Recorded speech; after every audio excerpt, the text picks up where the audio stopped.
Glória a Deus, meu irmão. Meu irmão, que alegria estar aqui mais um dia com você, compartilhando a palavra. Se você tem acompanhado aí as nossas transmissões, né? As nossas meditações, você tem visto que nós, como pastores de igreja, temos cuidado de examinar as Escrituras, a carta à igreja de Romanos, né? E tem sido um tempo tão bom onde o pastor Samuel, o pastor Isaías, o pastor Mariel, nós temos compartilhado dessas verdades do reino. Então, se você não pegou nada a primeira vez, continue com a gente, você não vai ficar perdido, mas acompanhe também os outros programas, os outros encontros. É tão importante que você medite nas Escrituras. E eu queria te convidar a abrir sua Bíblia ao livro de Romanos, capítulo 2, versículo 25. Se você tiver também com seu smartphone, no modelo digital, não tem problema, abre sua Bíblia e acompanha com a gente. Nós vamos meditar nas Sagradas Escrituras, um tempo tão precioso e tão bom. Então, abra sua Bíblia em Romanos, capítulo 2, do verso 25 em diante.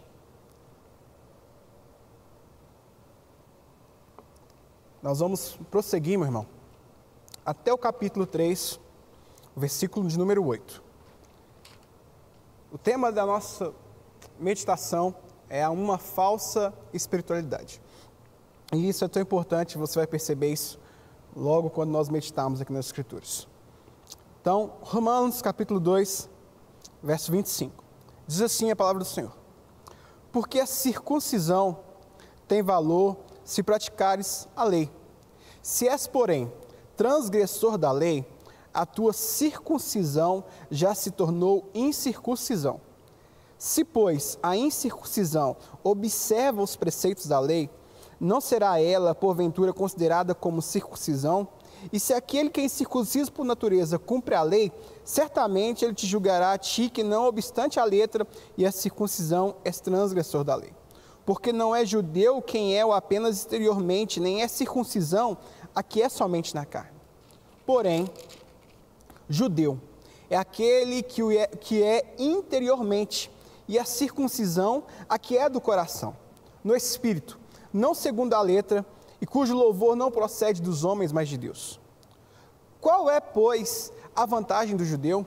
Ou qual a utilidade da circuncisão? Muita, sob todos os aspectos, principalmente porque aos judeus foram confiados os oráculos de Deus. E daí, se alguns não creram, a incredulidade deles virá desfazer a fidelidade de Deus de maneira nenhuma. Seja Deus verdadeiro e mentiroso todo homem, segundo está escrito, para seres justificados nas tuas palavras e venhas a vencer quando fores julgados. Mas se a nossa injustiça traz à lume a justiça de Deus, que diremos? Porventura será Deus injusto para aplicar a sua ira? Falo como homem. Certo que não. Do contrário, como julgará Deus o mundo? E se por causa da minha mentira fica em relevo a verdade de Deus para a sua glória, porque sou eu ainda condenado como pecador, e porque não dizemos como alguns caluniosamente afirmam que o fazemos, pratiquemos males para que venham bens? A condenação destes é justa. Pai, essa tua palavra, Senhor, usa um pequeno servo, mas nas mãos de um Deus grande, Salvador, nos faremos grandes coisas. Que teu Espírito traga verdades ao nosso coração e traga justiça, traga paz, traga transformação em nós e através de nós é que nós te oramos em nome de Jesus. Amém. Meu irmão, esse texto de Romanos é um texto muito precioso.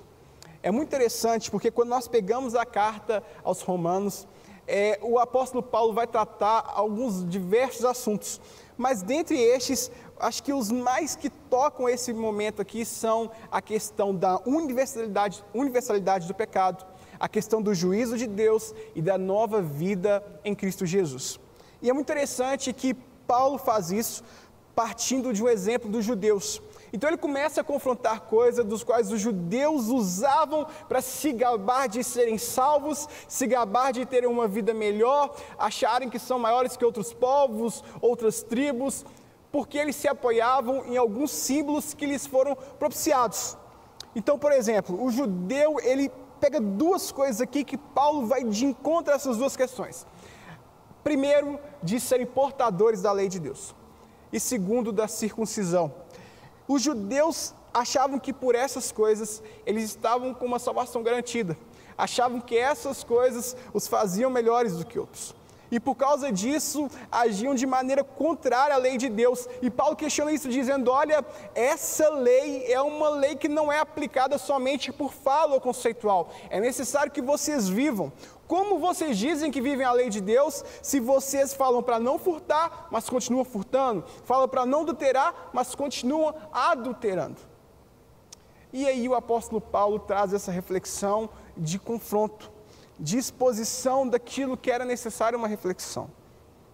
Aliás, as verdades implícitas de Deus na nossa vida, elas são demonstradas visivelmente.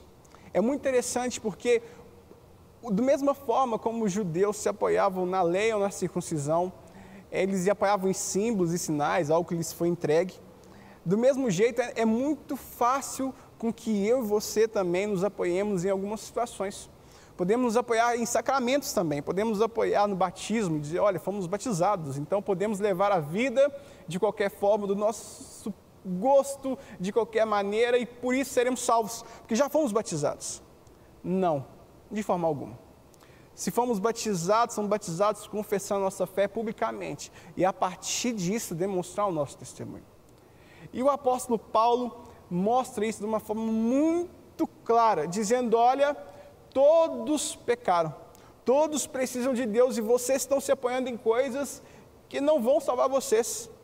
Aliás, vocês deveriam ser os primeiros cumpridores, porque Deus deu a vocês a lei dele, vocês deveriam seguir isso de maneira tão profunda, de maneira tão verdadeira. Aliás, uma citação muito bacana é de Agostinho de Hipona, fala, olha, o sacramento é o sinal invisível, o sinal visível de uma graça invisível. Ou seja, tudo aquilo que a graça traz para nós, ela é transformada de dentro para fora. Ela tira do nosso interior e traz para o exterior. É necessário que as pessoas percebam toda essa lei de Deus. A lei de Deus não é simplesmente um mandamento para você analisar, observar e decorar. É para você expressar. É porque se você não furta, se você não rouba, se você não adultera, se você não mente, você não faz simplesmente por seguir regras, mas por amor a Jesus Cristo. Por amor ao Senhor Todo-Poderoso. É necessário que vocês voltem e revejam o que vocês estão vivendo. Olha, aliás, o fato de vocês serem circuncidados não demonstra uma total aliança. Aliás, a aliança pode ser só de boca. A aliança precisa ser de coração. É necessário que o coração de vocês sejam circuncidados. E eles se apoiavam simplesmente em fazer, simplesmente no mérito de uma obediência por meras ações, mas não é por ação, é por transformação. É uma ação transformadora e genuína do Espírito nos corações. E Paulo está dizendo, olha, vocês são tão culpados nos pecados quanto qualquer outro povo, como qualquer outra nação. O pecado é universal, todos pecaram. Todos necessitam da graça de Deus, todos precisam recorrer a Cristo no seu coração, pedindo perdão, se arrependendo e mudando de rota. Todos precisam reorganizar a sua vida a partir da vida de Jesus. Vocês precisam se movimentar como Cristo se movimentaria. Não apenas por falar, mas demonstrar isso claramente. Se você se julga melhor que os outros, vocês já estão equivocados. Se vocês agem com vaidade e superioridade, vocês já mostram que não entenderam a lei de Deus. Aliás, é uma análise muito importante para que possamos fazer reflexão a partir do nosso coração. E é muito legal, meu irmão, porque se nós podemos dizer uma analogia muito simples, né? Não que seja exatamente isso, mas uma forma de a gente fazer uma analogia. Se nós pudéssemos pegar a palavra de Deus e falar assim, olha, qual objeto ela mais parece? Eu acho que isso deveria ser como um espelho, justamente porque nós deveríamos olhar e ver tudo que somos, ver a verdade que transparece da nossa vida e olhar o que precisamos mudar para que possamos repassar a imagem de Deus, porque fomos criados para ser conforme a sua imagem, conforme a sua semelhança, refletir aquilo que a vida de Deus quer que nós possamos refletir. Meu irmão, eu quero te desafiar a trazer essa reflexão para o seu coração. Não se apoie em pequenos afazeres. Não tem a ver com o tamanho do seu ministério, não tem a ver com tanto de tempo que você passa na igreja, não tem a ver com quantas coisas você já fez, quantos títulos você tem, mas tem a ver com o quanto de Deus você é, o quanto de Deus você vive. Esse quanto de Deus você é, meu irmão, é o tanto que a vida de Deus transforma o seu coração de dentro para fora, para que todos possam perceber, para que você seja testemunha viva daquilo que a vida de Deus produz. Olha, o confronto do apóstolo Paulo deixou os judeus no estado de caos nesse sentido. Olha, vocês precisam rever essas coisas. Meu irmão, quantas vezes nós fazemos da mesma forma como esses judeus? Utilizamos de algumas coisas para mostrar superioridade, porque estudamos, lemos um livro, de repente queremos mostrar que somos melhores pregadores, queremos mostrar que somos mais conhecedores, e esse orgulho não tem a ver com a humildade que a presença de Deus traz para a gente. Aprendemos com o próprio Cristo um exemplo de mansidão, de humildade, que mesmo sendo Deus não usou nada disso, antes esvaziou-se e se deu como homem. Sabe, meu irmão, a vida em Jesus é uma vida de novidade, onde que o único orgulho que nós temos que ter é o orgulho de pertencer a um Salvador. E só Ele pode nos perdoar de pecados, só Ele pode purificar das nossas injustiças, só Ele pode trazer novidade de vida. E o apóstolo Paulo deixa isso muito claro. Ele deixa isso muito claro dizendo, olha, apesar dessa universalidade do pecado, vocês têm uma responsabilidade com o juízo de Deus, mas vocês têm nova vida em Jesus. E essa nova vida em Jesus faz com que vocês não sejam condenados. Se vocês se apropriarem dessa vida de verdade, passarem a andar na luz, vocês não serão condenados. Mas caso contrário, até os judeus serão condenados. Até vocês que receberam as leis de Deus, até vocês que eram o povo da aliança, vocês também podem ser condenados. Até nós que estamos numa igreja podemos ser condenados. Nós que estamos em ministério podemos ser condenados se nós não nos apropriarmos da justiça de Deus, do caráter, da integridade de Jesus na nossa vida. Olharmos e abandonarmos as práticas carnais, abandonarmos aqueles pecados de estimação que às vezes tínhamos e abandonarmos isso para viver uma vida no Espírito, porque o que é nascido do Espírito vive na vida da espiritualidade sadia. Mas o que vive na carnalidade, as suas obras são mentira, a lascívia, a prostituição, a mentira, a discussão, as vãs vaidades. Sabe, meu irmão, em Cristo nós temos uma regeneração completa na nossa vida. Porque Cristo nos alcança e não nos deixa no pecado. Ele olha para você e fala assim, olha, ele vivia uma vida no lamaçal, ele vive uma vida perdida, ele estava vivendo uma vida repleta dessas vaidades horríveis, desse mundo tenebroso, mas ele te resgata, ele te perdoa, ele te dá uma chance de recomeço. Aliás, nós acreditamos muito nisso na nossa igreja, de que a nossa vida ela é marcada por recomeço. A nossa vida é marcada por novos começos. Meu irmão, se existe uma coisa que nós amamos aqui na Lagoinha, é justamente isso, novos começos. Jesus tem novos começos para você, Jesus tem novos começos para a sua casa, novos começos para a sua família, novos começos para todos aqueles que estão perto de você. E quem Ele vai usar? Você. Ele quer usar a sua vida, Ele quer transformar a sua vida, para que através de você, todos percebam o que é ser igreja. Sabe, o apóstolo Paulo então, ele pressupondo que haveria reclamações, que esses judeus ficariam assim incomodados, ele então faz o que a gente chama de diatribe, um recurso literário justamente como simulação de um diálogo em respostas para defender essa tese. É um recurso muito utilizado pelos gregos. E o apóstolo Paulo fala assim, olha, eu vou usar esse recurso para fazer perguntas, já responder, para que as pessoas entendam. E aí ele então, a partir do capítulo 3, ele começa fazendo essas perguntas. E eu quero voltar aqui no texto com você. Se você puder, pegue o capítulo 3 de Romanos, versículo 1, e nós vamos ler o versículo 1 e o versículo 2, diz assim: qual é, pois, a vantagem do judeu? Ou qual a utilização da circuncisão? Então o apóstolo Paulo fala assim, olha, tem 4 perguntas então que eu já vou responder para vocês, que provavelmente vocês gostariam de me fazer. A primeira dela fala assim, olha, já que a circuncisão não tem esse valor de nos salvar e de nos separar somente e de mostrar que estamos salvos, Qual é o valor disso? Qual vantagem o judeu tem?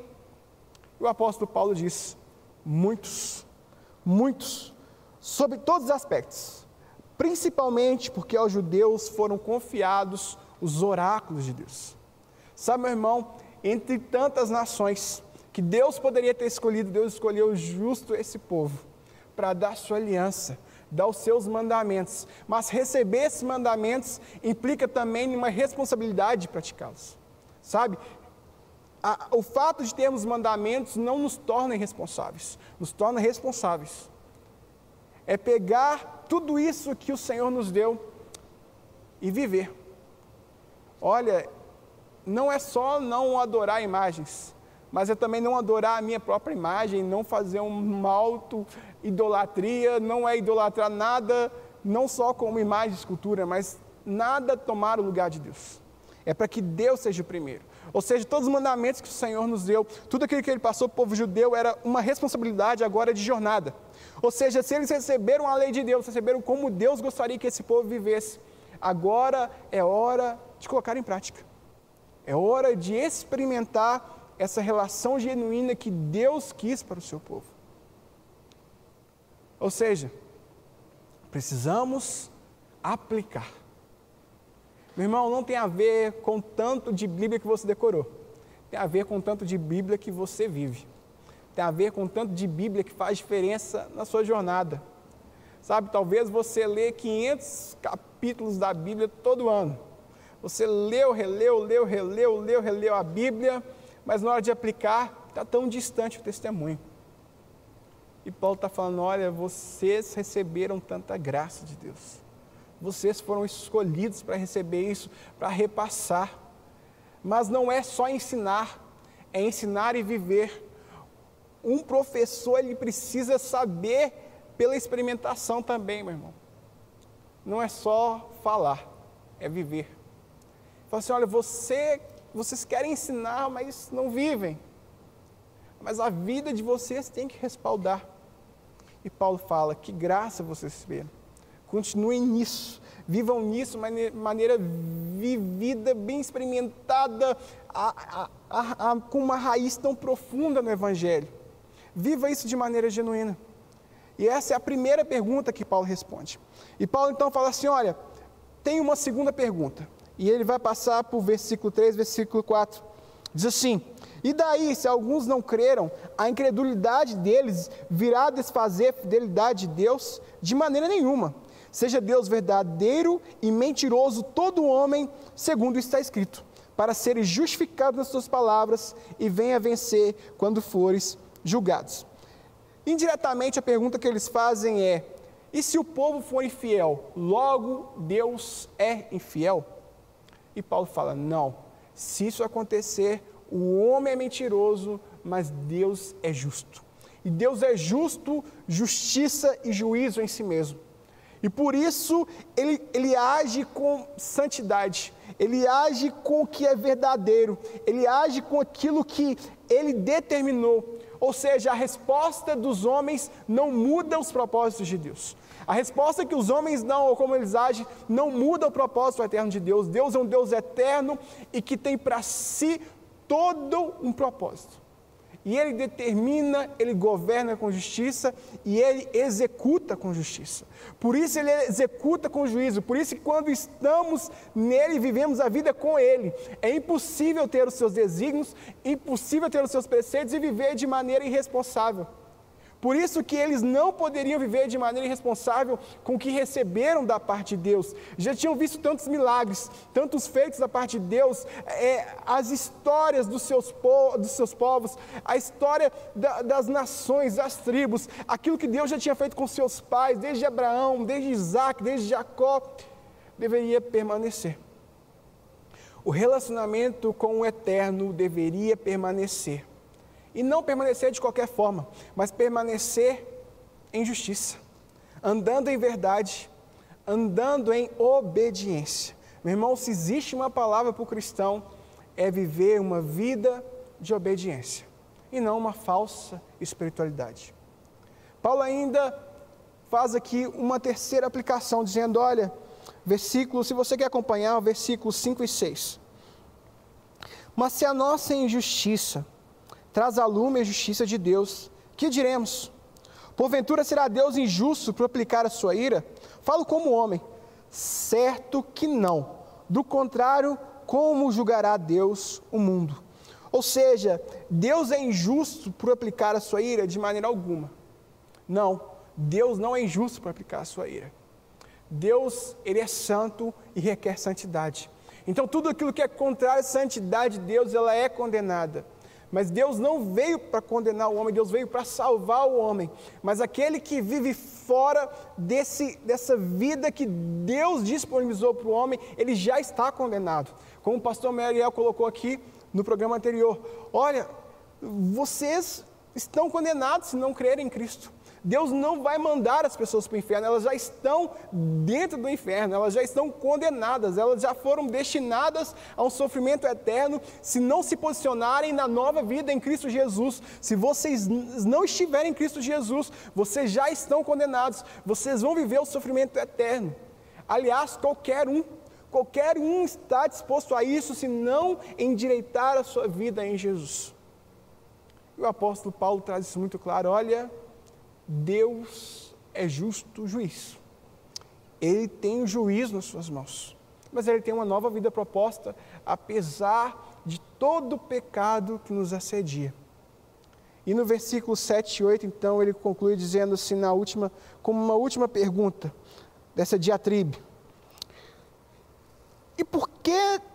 E se por causa da minha mentira fica em relevo a verdade de Deus para a sua glória, porque eu ainda sou condenado como pecador?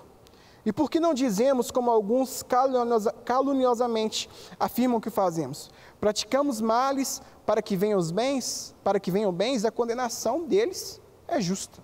E Paulo, então, nessa diatriba, ele fala assim, olha, é como se o judeu estivesse fazendo uma última pergunta, dentro dessas perguntas que ele colocou, essa quarta pergunta. Então, nós vamos pecar mais, para que a justiça de Deus se revele mais. Então, nós vamos viver mais irresponsável, para que a graça abunde ainda mais. E Paulo fala, não, de maneira nenhuma. Se você vive dissolutamente, a condenação é justa. Porque Cristo nos libertou do pecado. Cristo nos tirou do império das trevas. Nós não vivemos mais sob o jugo do pecado. Nós não vivemos mais uma vida errônea. Nós não vivemos mais de maneira dissoluta. Antes, nós vivemos de maneira irrepreensível. Fomos chamados para viver uma vida justa, piedosa, não a bel prazer. Nós não vamos pecar mais para que a graça se manifeste mais. A graça já foi manifesta, a graça já foi entregue. Agora cabe a nós uma resposta a esse amor de Deus. Cabe a nós agora responder a esse amor de maneira integral, de maneira que a gente mostre a Jesus. Obrigado. Obrigado, Senhor. Porque se fomos alcançados, é impossível que os frutos permaneçam os mesmos. É impossível que aquele que foi salvo por Jesus permaneça numa vida de iniquidade. Não estou dizendo para você que você nunca mais vai pecar, meu irmão, nem que nunca você vai se decepcionar e decepcionar a Cristo. Aliás, o pecado na vida do cristão pode até vir, mas ele é um acidente. Nosso pastor Márcio sempre fala, né? Nós podemos ficar um dia sem pecar? Podemos. Podemos ficar uma semana sem pecar? Podemos. Nós podemos ficar um mês sem pecar? Podemos. Nós podemos ficar um ano sem pecar? Podemos. Mas é uma escolha. É uma escolha, e uma escolha que não é feita na força do seu próprio braço, mas na dependência de uma vida no Espírito. Pastor, e como viver essa vida no Espírito? Andando conforme a lei de Deus, andando conforme as Escrituras, andando conforme a palavra nos apresenta essa nova vida regenerada em Jesus, essa nova vida que Ele nos propõe. Sabe, meu irmão, esse texto ele apresenta para a gente várias razões de transformação, vários momentos no qual nós precisamos nos arrepender sempre. Sabe, o cristão, ele não quer ser maior do que o outro. Aliás, ele quer ser o primeiro a lavar os pés do outro. Ele é o primeiro a se humilhar para que o outro cresça. Ele é o primeiro a se doar para que o outro tenha uma vida cheia do Espírito, para que o outro vá bem na sua profissão. Meu irmão, se você é um cristão genuíno, no seu coração está a lei de Deus, no seu trabalho você é primeiro a torcer pelo outro, você ajuda o outro a crescer, você não vê ele fazendo uma coisa errada e falar, deixa porque ele vai ser mandado embora. Não, meu irmão, nós somos o primeiro a ajudar, nós somos o primeiro a estender o braço. Se passamos por situações de desastres naturais, somos o primeiro a estender a mão, a querer ser resposta para tantas vidas que precisam de ajuda. Aliás, no Brasil nós passamos por várias catástrofes naturais, recentemente. E eu tenho certeza que existe uma geração de Neemias, reconstruindo muros, se doando em favor do próximo. Essa é a vida cristã. É uma vida que tem paz com Deus e tem paz com o seu próximo. Meu irmão, que maravilha. Se existe um sentimento que deve haver em nosso coração, é gratidão pelas Escrituras, para que o nosso coração seja alinhado com o coração de Deus, para que a expectativa dos céus seja cumprida aqui na terra, e para que a nossa expectativa seja resposta a tudo aquilo que o Senhor sonhou, que os sonhos de Deus sejam os nossos sonhos, que o movimentar de Deus seja através das nossas vidas. Sabe, Paulo, escrevendo aos Romanos, ele traz observações relevantes aos gentios, aos judeus, mas é uma aplicação para todos. A palavra de Deus, ela não muda, ela é a mesma eternamente, porque o nosso Deus é um Deus eterno. Então essa palavra é muito aplicável para nós nos dias de hoje. Sabe, entre o corpo de Cristo não pode haver disputas. Entre o corpo de Cristo não pode haver difamação. Nós zelamos não só pela estrutura física, não só não matarás, mas agora na nova aliança, nós zelamos com compromisso pela integridade e pela fama do meu irmão. Sabe, não é só o seu corpo físico, mas a fama do meu irmão é importante. É importante o modo como ele vive na sua casa, no seu trabalho, na sua família, no seu ministério. Sabe, nós temos que abandonar as velhas práticas e não nos apoiarmos em qualquer tipo de estrutura achando que isso vai nos levar à salvação. Não nos apoiar em estruturas achando que isso nos leva a um relacionamento digno e certo com Cristo. Sabe, os judeus se apoiaram tanto tempo na lei, na circuncisão, e Paulo fala, isso não basta, vocês precisam entender o que é a nova vida, vocês precisam não se apoiar em sinais. Então, meu irmão, não se apoie somente em sinais, em coisas extraordinárias. Essas coisas são boas, enchem o coração, as experiências são maravilhosas, mas a nossa vida cristã não é somente pelas experiências, mas pela obediência. Vivemos uma vida em obediência, sabendo quem é o nosso Deus, sabemos que nele confiamos, que ele nunca falhou e nunca vai falhar, porque em Cristo nós podemos vencer o pecado, esse pecado que todo dia nos assedia, mas podemos vencer, podemos nos apoiar em verdade, andar na verdade, e assim os simbolismos e as demais coisas vão ser somente mais um objeto de apoio. Sabe, qualquer que seja eles, são ferramentas simplesmente. A vida íntegra, uma espiritualidade sadia, é uma vida completamente transformada por Jesus.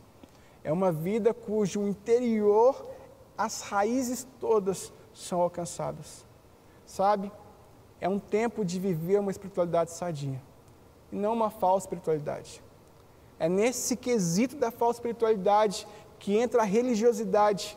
É nesse quesito da falsa espiritualidade que entra um aspecto de satisfação pessoal, e que é mentirosa, que não está em Jesus, está nas conquistas pessoais somente. Não que você não possa conquistar, não que você possa crescer no trabalho, não que seu ministério não possa crescer, mas por quê? Com que intuito? Essa é a pergunta. Por que queremos que a nossa igreja cresça? Por que queremos que o meu ministério cresça? Por que eu quero ter mais células, mais GCs, mais grupos de crescimento? Por que eu quero que tudo isso flua? Por que eu quero ter uma promoção no meu trabalho? Se for para a glória de Deus. estaremos com a motivação certa. Caso contrário, estaremos vivendo completamente uma falsa espiritualidade. Meu irmão, é hora de tirar as máscaras. É hora de viver uma vida real e apontar para nós mesmos e dizermos como temos caminhado, o que temos vivido. Será que realmente entendemos os princípios de uma vida cristã? Ou só utilizamos eles para realizações pessoais? Sabe, não se apoie nas coisas dessa vida. A certeza da salvação é a certeza de que precisamos de arrependimento e de que temos um Salvador. Aliás, se tem uma coisa que a Bíblia traz para a gente, é uma grande boa notícia e uma notícia muito alarmante. A notícia alarmante, desesperadora e talvez uma notícia não tão agradável é que todos pecaram, sem tirar ninguém. Todos pecaram e estão afastados de Deus. Mas a boa notícia é, temos um Salvador.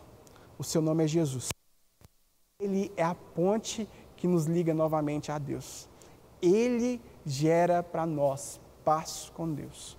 Ele perdoa os nossos pecados, apaga as nossas dívidas e traz para a gente uma vida de herança com Cristo. Co-herdeiros com Cristo. Uma herança celestial. Algo divino que só um Salvador poderia fazer por nós. E Deus amou tanto o mundo que Ele deu Jesus. Para mim, para você, por você. Deus é bom. Se existe esse alarme de que todos nós pecamos, existe uma notícia maravilhosa, uma boa novidade que é Jesus.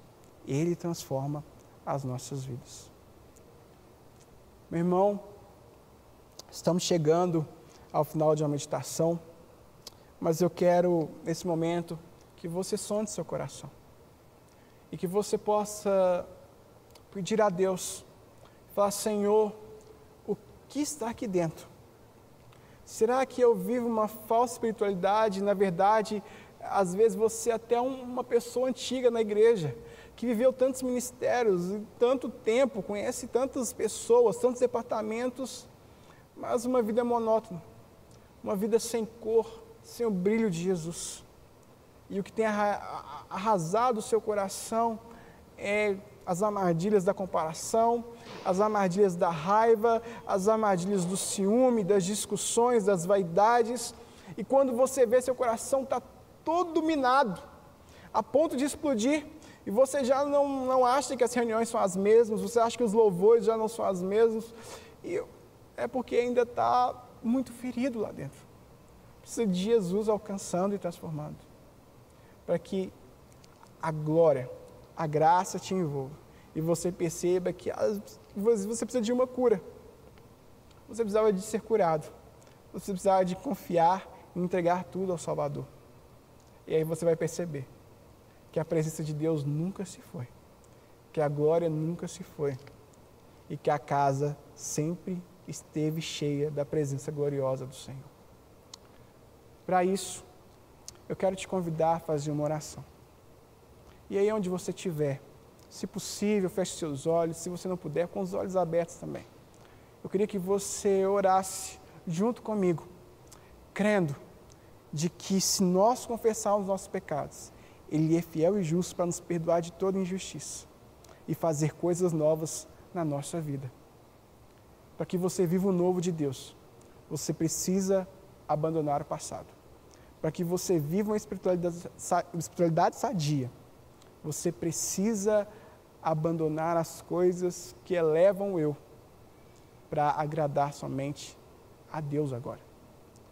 Por isso, feche seus olhos e, se você puder, repita comigo essa oração dizendo: Senhor Jesus, nessa hora eu confesso os meus pecados e declaro que eu entrego a minha vida ao Senhor Jesus. Deus, eu preciso de um novo começo. Por isso, nessa hora, traz um novo recomeço para a minha vida, a partir da vida de Jesus. Em nome de Jesus. Ainda com seus olhos fechados, eu quero orar por você agora. Pai, no nome de Jesus, eu quero orar por cada vida que está nos acompanhando. Aqueles que por um acaso, sem saber, ligaram agora e estão ouvindo essa mensagem, ou aqueles que já nos acompanham. Que a graça do Senhor os fortaleça para viver o novo de Deus. Não por meros rituais, não por meros costumes ou por aquilo que a gente se acostumou no dia a dia, mas viver a novidade de Jesus, olhando para a palavra e pedindo: Senhor, nos ajuda, nos dê força. Se estivermos cansados, que o Senhor seja a nossa força. Mas é o Senhor que cuida do aflito, é o Senhor que cuida do cansado, é o Senhor que cuida daquele que está fadigado. E o Senhor traz nova esperança, o Senhor faz coisas novas todos os dias, porque Jesus é a nossa boa novidade.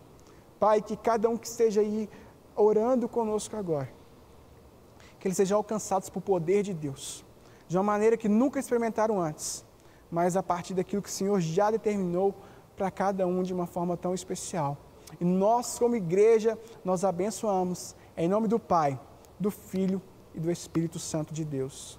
Se você puder, diga amém. Amém? Glória a Deus. Meu irmão, que alegria estar nesse tempo com você. E eu tenho certeza que você vai ser grandemente abençoado durante essa semana, em nome de Jesus. Bem, meus irmãos, foi muito gostoso o tempo que tivemos juntos, mas eu quero desafiar também. Se você quer receber uma oração específica, se você precisa de um acompanhamento pastoral, nós temos aqui o telefone da paz, você pode ligar, pode mandar um e-mail também para o nosso encontro do Quarto na Palavra, ou pode também acessar aí a minha rede social, vou ter o maior prazer de te responder. Se você quiser ser pastoreado, cuidado, nós vamos ter também uma equipe linda para caminhar com você, mas não caminhe sozinho.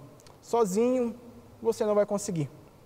Para isso o Senhor deu esse organismo vivo chamado igreja. Podemos caminhar juntos e de maneira tão maravilhosa. Vai ser um prazer estar com você, caminhar por você e orar por você. Então, liga para esse telefone, acessa o e-mail, manda mensagem para a gente. Vai ser uma grande honra, meu irmão. Eu tenho certeza que esses estudos da Carta de Romanos vão ser tão preciosos e você vai ser extremamente edificado. E eu declaro isso na sua vida em nome de Jesus. Vai ser maravilhoso. Continue nos acompanhando aí, que o Senhor te abençoe e que as verdades do reino transformem a nossa vida, para que toda falsa espiritualidade caia e para que a gente viva o novo de Deus, em nome de Jesus. Que o Senhor te abençoe. Um grande abraço.